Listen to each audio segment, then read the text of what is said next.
I gotta get you back to, get you a break and then get you back to 401. So do you have any questions for Earl or myself or for Brian? Yes, go ahead. Yes. Who are you directing it to? Earl, I'm Brian? directing to Anybody? all three, Okay, actually. okay. If the power of the president is it or is he not in charge of allocating the budget, or is there a budget committee, or is it?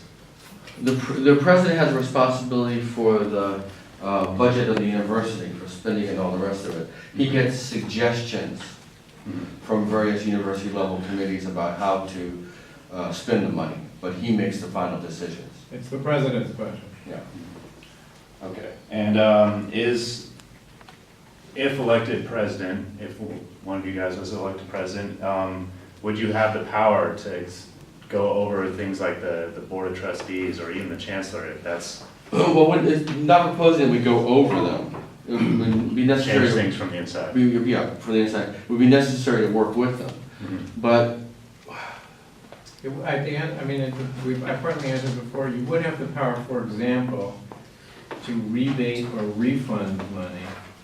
You couldn't just cut tuition without their approval, but you could absolutely embarrass them and make them come to the table by showing them I can achieve the same result whether you all agree with it or not. Hopefully, as a matter of and I'm the bull in the china shop if I'm staying out of this, because I just do it and make fools of them. But these other guys are a little more politic and diplomatic, and they would certainly sit down with them and say, here's what I'm gonna do or how about we do this, and hopefully they would see the light and the right thing would happen in a hurry. yeah, the idea of putting the hiring in reverse, I think is something a president can do on their own by simply letting contracts expire, not hiring on those positions in the future, and then looking for talent, both within the university and from the private domain, who'd be willing to come in and do a job of service for the university without this kind of artificially inflated salary.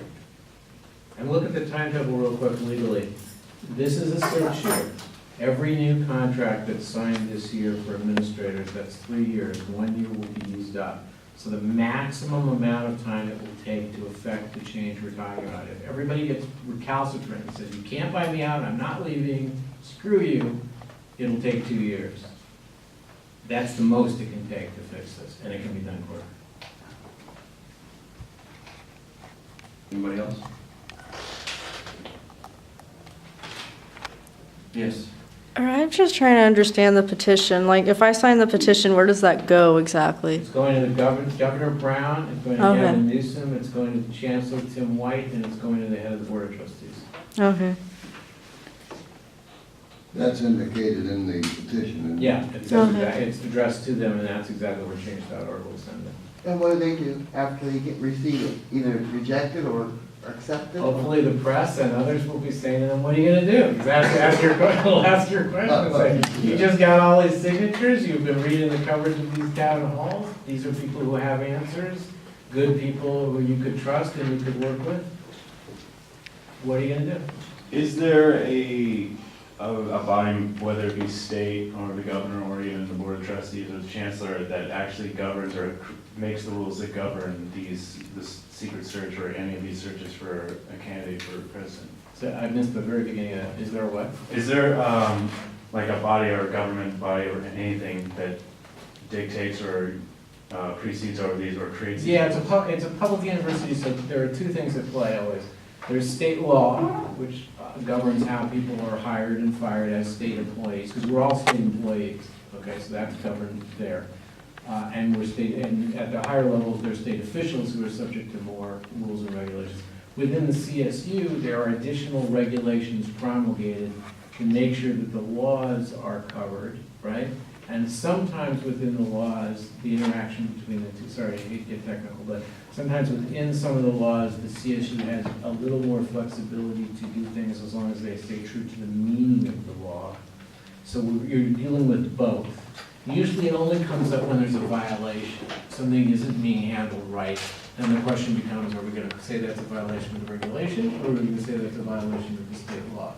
Are we going to go to the CSU and complain first, or are we going right to the court to complain it. So it's sort of that. So these searches are initially, and hires are covered by state law. The regulations then cover, under the CSU then cover how we do it, which is process. And within that, they have promulgated and passed, not too long ago, rules that allow them to have more secrecy, and it's appalling. I think his question is, whoever is on this selection committee, will they consider someone that you suggest, or is it a closed situation to whomever they decide they want to leave out? There's a job posting, and there, as of September, there will be official instructions posted. Any of you can look it up on the web. Any place, same place you'd look if you want to, work in the Nugget. There will be postings on the web that tell you exactly what to do to apply for that job. So these candidates can and will have their formal applications in. Michael previously contacted them earlier this summer to say, when can I apply? I'm ready to go. And they said, we'll stay in touch with you. You'll be able to officially submit in September. And one of the reasons we wanted to have this meeting early was to be informational and get ahead of that curve, so that as of next week, you can submit and you'll already know what's going on. And hopefully we wanted people who are planning on applying to realize, you're gonna have to come talk to the students here. But it's also the case that, again, we want more faculty to be encouraged to apply as well. Yes. So it would be lovely, wouldn't it be lovely to have female faculty put themselves up for the presidency? Wouldn't it be lovely to have female faculty who are African American and European descendant apply? Wouldn't it be lovely to have additional African American faculty, and if we have Native American faculty on campus, put themselves forward? Because it seems to me that the search committee has to be able to justify, has to be able to demonstrate that they have a diverse pool. Which means that out of that pool, there's a better chance of one of our candidates becoming at least one of the three that the chancellor's office entertains as the finalists. And again, we want people to come forward, we don't know. We just want them to say, I'm gonna stand for this. I'm gonna accomplish these things.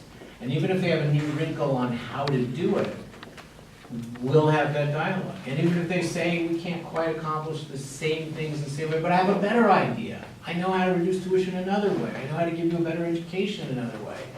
Fantastic. But right now, the dialogue is not going to happen except in this room when we call the meetings. And that's what's appalling. And the petition outlines 8 or 10 or 12 proposals that can help the situation. You must read that if you have any interest at all, I think. One last question. Sure. From each of you, what do you think qualifies for a position or as president? Earl, you want to start?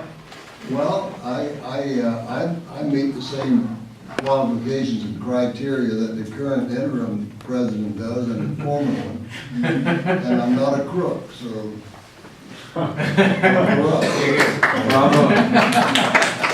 And I want to say that I have a resume that's actually been vetted by peers on this campus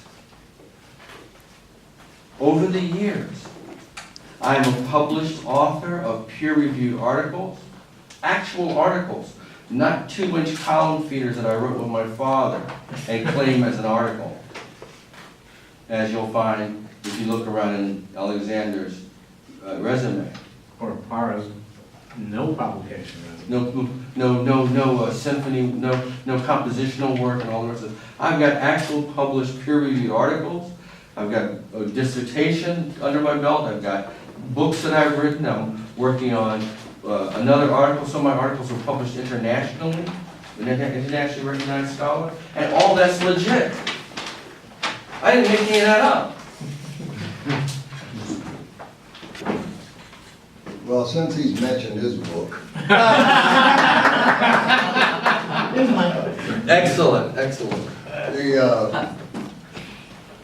Your parents and grandparents will love this book. It's called Shake Off the Dust. 1936. It's 48 true short stories about my life during that period, as contrasted to The Catcher in the Rye, which I find to be nihilistic. How many, all of you were required to read The Catcher? I Yeah. required them to read it. Yeah. Who was not required to read The Catcher in the Rye? But I read it on my own, so it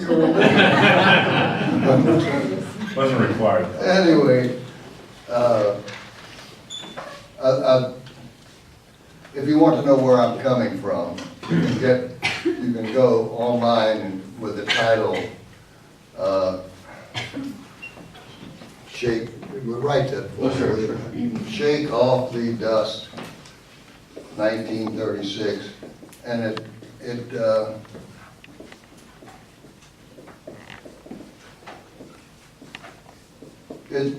it's written in much the same voice that J.D. Salinger wrote The Catcher in the Rye, and that it's first person and it's personal, and it